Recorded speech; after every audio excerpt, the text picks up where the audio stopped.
दोस्तों, कैसे हैं आप सब। उम्मीद करता हूँ आप लोग अच्छे होंगे, बढ़िया होंगे। दोस्तों, अगर पिछले 50-60 सालों का इतिहास उठाकर देखा जाए तो मिडिल ईस्ट के देशों ने जितनी तरक्की की है वो अपने आप में एक बहुत बड़ी बात है। आज के समय में कई खाड़ी देश ऐसे हैं जो पूरी दुनिया के पर्यटकों को आकर्षित कर रहे हैं। न सिर्फ पर्यटकों को बल्कि बड़े बड़े इन्वेस्टर्स, नौकरी के लिए युवा और पढ़ाई के लिए छात्र भी इन देशों का रुख कर रहे हैं। आज के समय में कई मिडिल ईस्ट के देश ऐसे हैं जहाँ भारतीय युवा की आबादी बहुत ज्यादा है। सबसे ज्यादा लोकप्रिय देशों की बात की जाए तो आज के समय में हर किसी जुबान पर कुवैत और कतर का नाम ही आता है। हालांकि दुबई, सऊदी अरब जैसे अन्य देश भी इस सूची में शुमार हैं। लेकिन कुवैत और कतर ने अपने देश का इंफ्रास्ट्रक्चर जिस तरह से विकसित किया है वो देखने लायक है। कुवैत और कतर की तरक्की देखकर बहुत से लोगों के मन में एक सवाल ये भी आता है कि कुवैत और कतर में से कौन से देश सबसे ज्यादा बेहतर है। आज की इस वीडियो में हम जानेंगे आखिर कुवैत और कतर में से कौन सा देश ज्यादा बेहतर है। दोस्तों जी हाँ, आप इस वीडियो में एंड तक हमारे संग बने रहिए। दोस्तों, कतर और कुवैत इन दोनों ही देशों में बड़ी संख्या में तेल के भंडार और नेचुरल गैसेस के रिसोर्सेज उपलब्ध हैं और आज के समय में 90% कमाई इन देशों की तेल बेचकर ही हो रही है। तेल बेचने के कारण ही आज ये दोनों देश इतने अमीर हैं। दोनों ही देशों में आपको गगनचुंबी इमारतें देखने को मिलेंगी। कुवैत हो या कतर, यहाँ हर किसी के पास बड़ी बड़ी गाड़ियाँ, शानदार घर देखने को मिलेंगे और इन दोनों ही देशों के लोगों की लाइफस्टाइल भी काफी कमाल की है। कतर और कुवैत को आजाद हुए ज्यादा समय नहीं हुआ है। कतर को 1971 में आजादी मिली थी तो कुवैत इससे 10 साल पहले यानी कि 1961 में आजाद हुआ था।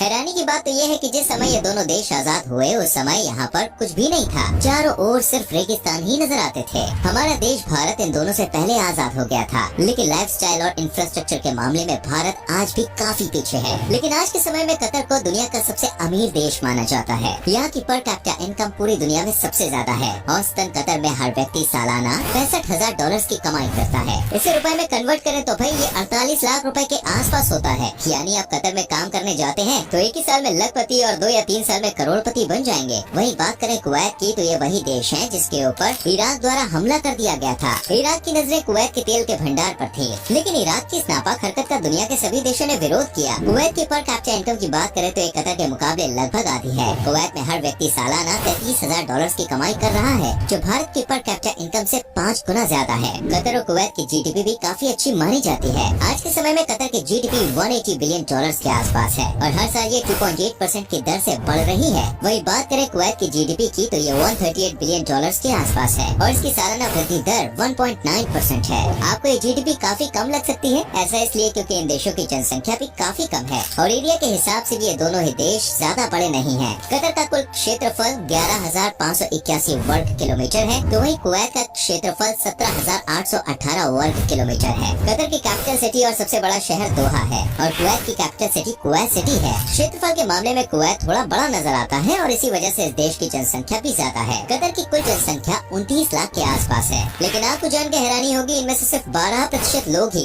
कतर के मूल निवासी हैं। अन्य 88% लोग अन्य देशों से आकर यहाँ पर काम कर रहे हैं। एक रिपोर्ट के मुताबिक आज के समय में 180 देशों के लोग कतर में काम कर रहे हैं। इनमें भारत की भी एक बड़ी संख्या शामिल है। भारत के लगभग 6.5 लाख लोग कतर में इस समय काम कर रहे हैं, जो कतर के मूल निवासी से डबल है। डेंसिटी पॉपुलेशन की बात करें तो कतर में फिलहाल 248 लोग पर स्क्वायर किलोमीटर में रह रहे हैं। दूसरी ओर कुवैत की आबादी 43 लाख पहुंच गई है। इनमें से 30% लोग कुवैत के ही रहने वाले हैं और अन्य 70% लोग बाहर से आकर यहाँ पर काम कर रहे हैं। कुवैत की डेंसिटी पॉपुलेशन 240 है, यानी कि औसतन 200 लोग पर स्क्वायर किलोमीटर में रह रहे हैं। कतर और कुवैत की जनसंख्या भी हर साल बढ़ रही है। कतर का पॉपुलेशन ग्रोथ रेट 1.7% है तो वही कुवैत की आबादी में हर साल 1.5% की वृद्धि हो रही है। ये दोनों ही मुसलमान देश हैं। अन्य मुस्लिम बहुल आबादी वाले देशों के मुकाबले यहाँ पॉपुलेशन ग्रोथ काफी स्टेबल है, जिसकी एक वजह यहाँ के लोगों का शिक्षित होना भी है। इसके अलावा इन दोनों ही देशों में पुरुषों की संख्या काफी ज्यादा है, क्योंकि ज्यादातर पुरुष अन्य देशों से आकर यहाँ पर काम कर रहे हैं। कतर में 68% मुसलमान हैं और 14% ईसाई धर्म को मानने वाले हैं। 14% हिंदू हैं और बाकी अन्य धर्मों के लोग रहते हैं। वही कुवैत में 74% यानी कि 3/4 आबादी इस्लाम धर्म को मानने वाली है। 18% यहाँ ईसाई समुदाय के लोग हैं और अन्य 8% में हिंदू, बौद्ध आदि धर्मों के लोग शामिल हैं। कतर का लिटरेसी रेट 97% के आसपास है तो वहीं कुवैत में ये 96.46% के आसपास है। यानी दोनों ही देशों में बड़ी संख्या में शिक्षित लोग रहते हैं और इन दोनों देशों की तरक्की की एक बड़ी वजह ये भी है। आज के समय में यहाँ बड़े बड़े एजुकेशनल इंस्टीट्यूट्स और यूनिवर्सिटीज खोले जा रहे हैं। पढ़ाई लिखाई के मामले में कतर आगे नजर आता है। यहाँ आज के समय में प्राइवेट और पब्लिक सेक्टर की कुल मिलाकर 32 यूनिवर्सिटीज में बच्चे पढ़ रहे हैं तो वहीं कुवैत में कुल 11 यूनिवर्सिटीज हैं। हालांकि स्टूडेंट्स के मामले में कुवैत थोड़ा आगे नजर आता है। साइंस एंड टेक्नोलॉजी के मामले में भी कुवैत बड़े बड़े देशों को टक्कर दे रहा है। ये पहला ऐसा देश है जहाँ बिना आदमियों के सिर्फ रोबोट्स की मदद से ऊँटों की दौड़ का आयोजन किया गया था। कुवैत और कतर दोनों ही मिडिल ईस्ट में बसे हुए हैं। यहाँ मीठे पानी का कोई भी स्रोत मौजूद नहीं है। यहाँ ना तो कोई तालाब है और ना ही नदी है और ना ही पानी के कुएं हैं। इसीलिए समुद्र के पानी का इस्तेमाल ही यहाँ के लोग अपनी रोजमर्रा की जिंदगी में करते हैं।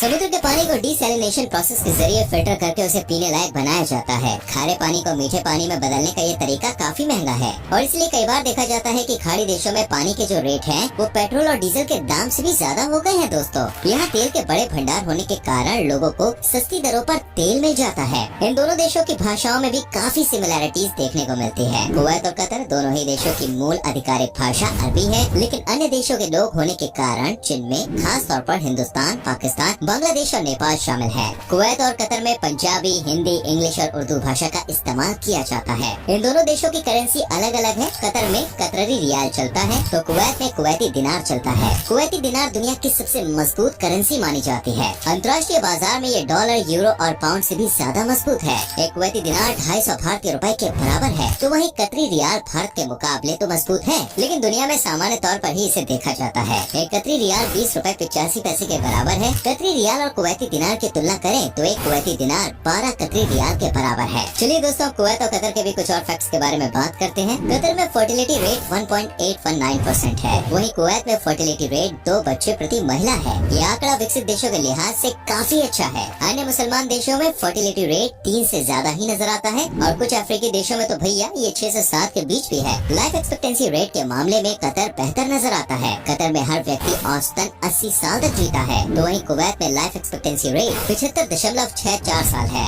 इससे एक बात और स्पष्ट हो जाती है कि कतर में मेडिकल सुविधाएं कुवैत के मुकाबले काफी ज्यादा एडवांस और बेहतर है। कतर और कुवैत में बेरोजगारी दर भी दोस्तों बहुत ज्यादा नहीं है। कतर में अनएम्प्लॉयमेंट रेट 3.45% है, यानी हर साल 100 लोगों में सिर्फ 3 या 4 लोग ही बेरोजगार बैठे हुए हैं। इनमें वो लोग भी शामिल हैं जो कुछ काम करना ही नहीं चाहते हैं और उनके पास बेशुमार दौलत है। वहीं कुवैत में अनएम्प्लॉयमेंट रेट 2.20% है। आज के समय में दोनों ही देशों में इंटरनेट का भरपूर इस्तेमाल किया जा रहा है। दोनों देशों में 90% से ज्यादा आबादी इंटरनेट का इस्तेमाल कर रही है। एवरेज इंटरनेट स्पीड कतर में 178.01 Mbps है, तो वहीं कुवैत में एवरेज इंटरनेट स्पीड 42.44 Mbps है। ह्यूमन डेवलपमेंट इंडेक्स में भी कुवैत और कतर को काफी अच्छा स्कोर हर साल मिलता है। ताज़ा आंकड़ों के मुताबिक कतर का HDI 0.848 है, तो वहीं कुवैत का HDI 0.806 है। इस सूची में शीर्ष देशों में नॉर्वे, आइसलैंड और स्विट्जरलैंड जैसे यूरोपीय देश शामिल हैं। कतर और कुवैत में आपको बहुत सारी घूमने लायक जगह मिलेगी दोस्तों। ये दोनों ही ऐसे देश हैं जहां आप बिल्कुल भी बोर नहीं होंगे। चाहे किसी भी दिन का कोई भी समय हो, हर लम्हे को आप अलग तरीके से एंजॉय कर सकते हैं। कतर में आप the museum of Islamic art Doha fort, Burj and towers, the national museum of Qatar, inland sea beach, Qatar cultural village, pearl island जैसी कई जगहों का दीदार कर सकते हैं। वहीं कुवैत में आप कुवैत टावर्स,